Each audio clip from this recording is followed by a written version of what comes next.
I want to start this episode with a very simple but very important question.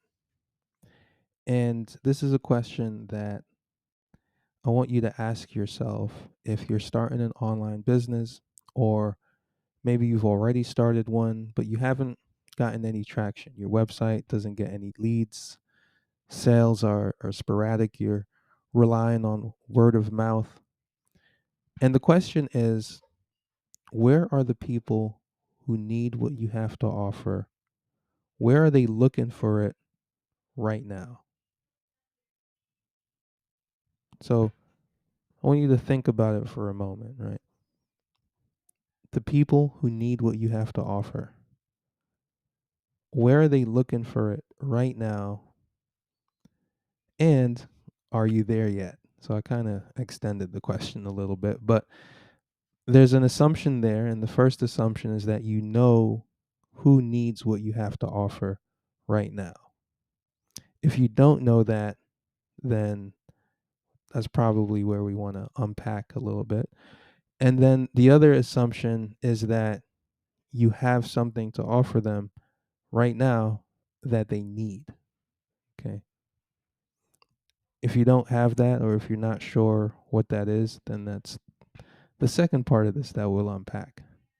But if you have those two in mind, right, the people who need what you have to offer, and if you are able to figure out where they're looking for that thing right now, then we can come up with a strategy to meet them there. Right? So that's the are you there yet?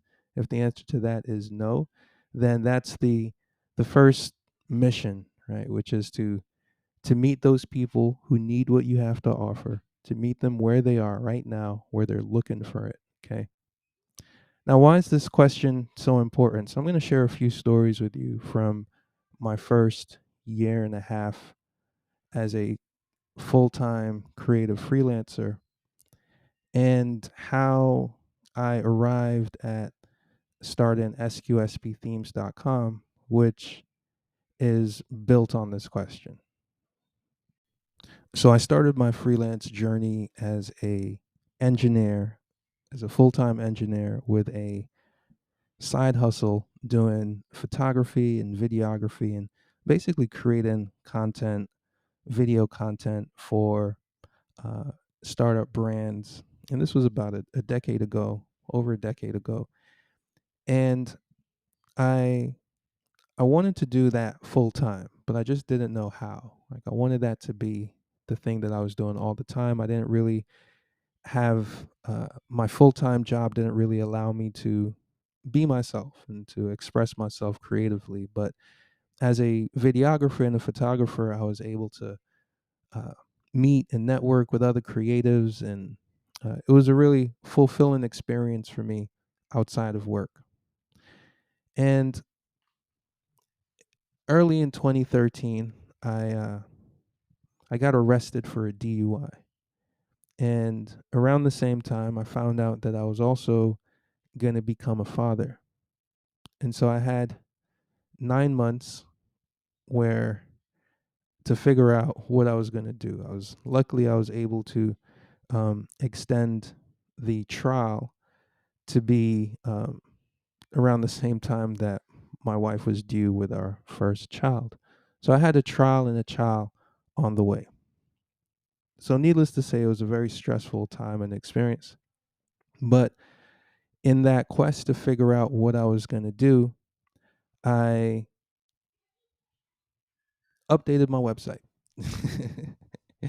And I updated my portfolio, and I started looking for like internship opportunities. I thought, all right, well, maybe I could work full time in a creative role. And so I emailed a few different creative agencies in the city, in New York City, and one of them responded, and they were like, "Hey, we like your website. Come interview with us, and we'll see what's up." So I met with them, and they're like, "Yeah, we don't have any positions per se, but you can come hang out with us and work on some stuff." And so I was like, "All right, cool." Um, Fast forward a couple months, I realized, okay, I it was going to be very difficult for me to earn what I was earning as an engineer, doing this creative stuff. So again, I went back and I updated my website, and I shared it with a friend, and he was like, you should think about optimizing your website for SEO and perhaps focusing on something like New Jersey videographer, for example.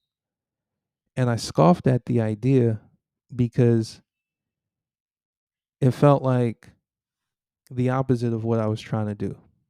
Like I was trying to be creative, and he was proposing to me a way to like put myself in a box. And that was the opposite again of what I wanted to do. I wanted to get out of the box that I was in. So fast forward a few months, and now I'm in the world of full-time freelance creative, and uh, I'm getting clients by word of mouth. I'm in that first honeymoon bliss of working for yourself. And I think around month March, April, May, June, May, 3 or 4 months, for 3 or 4 months in, I I get listed on the Squarespace specialist directory. I had 3 websites to my name in my portfolio, and I was lucky enough to be listed on that in that directory. Now, soon after that, for the first time, I started getting inbound leads who needed Squarespace services, specifically either a Squarespace website, or they wanted to figure out how to do something specific with Squarespace. And I was like, okay, cool. This is it. Like this is the beginning of something. I don't know exactly what, but there's definitely something here. I remember I had a client who they hired me for to create some video content for their brand launch. And the night before the launch, the website that they had, it just wasn't functioning right. It was a WordPress website. They'd spent almost 20,000 on it, and it wasn't meeting or wasn't accomplishing whatever they set out to accomplish. So I said, all right, well, I'll remake it on Squarespace. And so I did. And the next day, the the launch went off without a hitch. The website was great. They loved it. And a week later, the founder reached out to me, and she's like, "Hey, Omari, the website, it's great. We love it. But do you think we can optimize it to for Google so that we can, get some search traffic?" And that opened me up to the world of Squarespace SEO. Now, a year later, I had hit rock bottom. Um, I had priced myself out of that directory, uh, and I didn't really know what I was gonna do. I kind of lost my sense of vision or hope. I was waking up every day depressed. And a friend of mine, another friend, he goes, you got some accomplishments, man. Like what about your accomplishments? Like what have you isn't there anything that you can kind of lean on to get out of this period? And I was like, I haven't accomplished anything, man. Like everything that I've done up until that point in time, I was just going with the program. I wasn't, I'd taken a risk on myself, but that risk had obviously failed. And I was just really down. And so he says to me, well, if you can only do one thing that you really enjoy doing right now that someone would pay you for, like what would that be? Now, mind you, I had been doing a lot of things. If someone needed a flyer, I was doing a flyer. Uh, Someone needed, to record an event, I was recording an event. If someone needed a music video, I was doing a music video. So when I reflected, I was like, well, the thing I really enjoyed over this past year of these ups and downs was I liked the Squarespace websites. I liked doing that. There was something about the platform and working with it that I really enjoyed. And it seemed as if I was always able to save the day with a Squarespace website. And that gave me some clarity now where it's like, okay, I know what I want to offer, right? I'm no longer offering everything. I'm no longer your creative jack of all trades. I've struggled with this niche, right? The inbound leads that I was getting from the specialist directory, they often needed customizations that I didn't know how to do. And so I had experienced that, but now I had some focus. And so my resolve was to, one, get the skills that I didn't previously have to do those customizations, and two, to find or to position myself uh, wherever those customizations were needed. So this brings us back to our original question of where are the people who need what you have to offer right now? Where are they looking for it? And are you there yet? So now I finally knew who I wanted to focus on and what they needed after a year of doing a little bit of everything, after a year of struggling, after a year of uh, having success and having great months to having months where there was nothing. And my first course of action was, okay, well, now I know what I need to do. I need to go look where all these people could possibly be looking. And so the first place I went was Craigslist. And I went to Craigslist because I'd previously found video work on Craigslist. And so I thought, well, maybe I might find something Squarespace related. So I searched every metropolitan area in the country, and I created these alerts. I saved these alerts so that anytime a Squarespace related gig would pop up, I would get an alert in my email inbox. So I did that for a week, and I got a couple of clients, and I thought, all right, cool. Like, I have the beginnings of a lead generating system that I can build on. So the next step was, okay, where else can I go? So I'd previously hired a couple of freelancers on Upwork, which used to be called Odesk. And so I'd played the hiring role on those on that freelance marketplace, but I never put myself on there because the advice or what I'd heard from the gurus and experts at the time was that, you know, you don't get a lot of high value clients on freelance marketplaces. So I decided, well, I'm going to put myself there anyway and find out for myself. So I created a similar system where I created an RSS feed or some saved alert. So every time I logged in, I would quickly be able to see what the latest job postings were. And I started responding. And within a week, I got my first client. And now I had 3 clients in a couple of weeks when previously I had none. And so I had 3 testimonials, I had 3 success stories, and I was excited. I was on my way, right? I'd finally gotten over this hurdle of being afraid to niche down, so to speak. I'd gotten over this hurdle of thinking, that clients would just come to me or I could rely on word of mouth. And now I was going out there and I was creating systems for myself to find clients where they were already looking. And then from there, I created, or around that time, I was still kind of scratching my head a bit because ultimately, what I knew I needed to create was a product based business, a digital product based business, one that would allow me time. That was my big thing.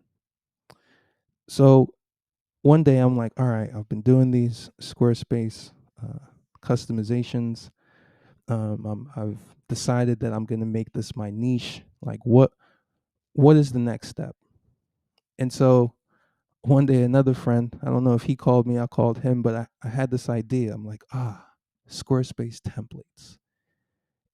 There wasn't anything at the time. I think there were one or two other designers who were approaching this, and I said, all right, there are templates everywhere else on the internet for every other platform. Squarespace has some wonderful templates, but there's not any third party templates. Like I can't get anything outside the box. That's a reoccurring theme here. So I I figured I said to myself, well, one day people are going to want templates outside the box. So why not take this whole search idea of positioning for what people are already looking, well, in this case they weren't looking yet, but positioning for what you believe people will ultimately be looking for that you want to offer. And so I bought the domain sqsbthemes.com, and I said to myself, this is it. This is what I'm going to use to answer that question. And I started building, and my next step was to go everywhere on the internet that someone could possibly be looking for Squarespace related service, wherever they needed help with Squarespace. So I got on Twitter and I created these Twitter alerts. I got on Google, created these Google alerts. I got on Reddit, started responding to people who needed services. I got on Facebook, joined every possible Squarespace Facebook group that I could. This is 2015, by the way. Um, I got on Quora, started answering questions. I got on LinkedIn. I got on any possible platform where people were looking and posting about the help that they needed, and I started responding. And so that summer of 2015, I experienced the beginnings of um, what this business is today, which is built on search. And I did that by first searching out where and how people were trying to get their Squarespace problem solved. So let's go back to the beginning. Where are the people who need what you have to offer? Where are they looking for it right now? And are you there yet? So to bring you into real time, so my wife and I, we have a photography studio, and this week I'm going to put up the website, but and we're going to be this year we're really formalizing this business and making it its own separate entity. But up until now, it's kind of just been a creative space for the family, and we'd occasionally rent it out to photographers on a platform called Peerspace. Now, Peerspace is kind of like Airbnb, but for like renting space for video shoots, film shoots, that kind of thing. And what's interesting about this is, again, starting with that first question, where are the people who need what you have to offer? Where are they looking for it right now? So we've got this photography space, and right now people are finding it through a secondary search. So what that means is first they'll start on Google looking for a photography studio to rent. Then from there, they'll end up on Peerspace, and they'll use Peerspace's search engine to find our studio. So the first course of action, right, is, well, I already know that the photographers who are coming to our studio, they're starting their search on Google. Some of them have, gotten to us via word of mouth. But an interesting thing about Peerspace is it facilitates some of that word of mouth as well. So if you see a space that you're interested in and you like it or you heart it, you get an option to invite, your partner, your collaborator to check out that space as well. And so, like I said, our first course of action is, well, now we have to optimize for Google, which is very simple when you already know what people are looking for, right? And so if you don't already have that clarity on either who it is that needs what you have to offer, or the clarity on what you're offering to begin with, then definitely reach out, book a call with me. We can talk about it, unpack it further. If you do have that solved and you're not already meeting those people where they're looking, so a good starting place is always going to be a marketplace or a directory or a search engine, right? These are places that are already getting traffic from people who are looking for what you have. Marketplaces, directories, search engines, and then even social media. Let's take a platform like YouTube. I love YouTube because YouTube has an excellent search engine, but it also has a great recommendation engine as well.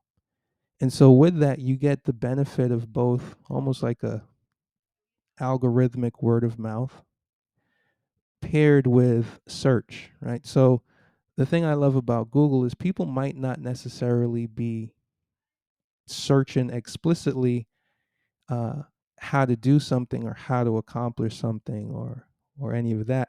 However, if they have been in the algorithm of a similar theme, then the algorithm is going to show them more of what they've actually been watching. So that's just a little YouTube tidbit. But I share that because YouTube is often an excellent backdoor into Google, depending on the search, but not to get into the weeds here. So hopefully this helps you today.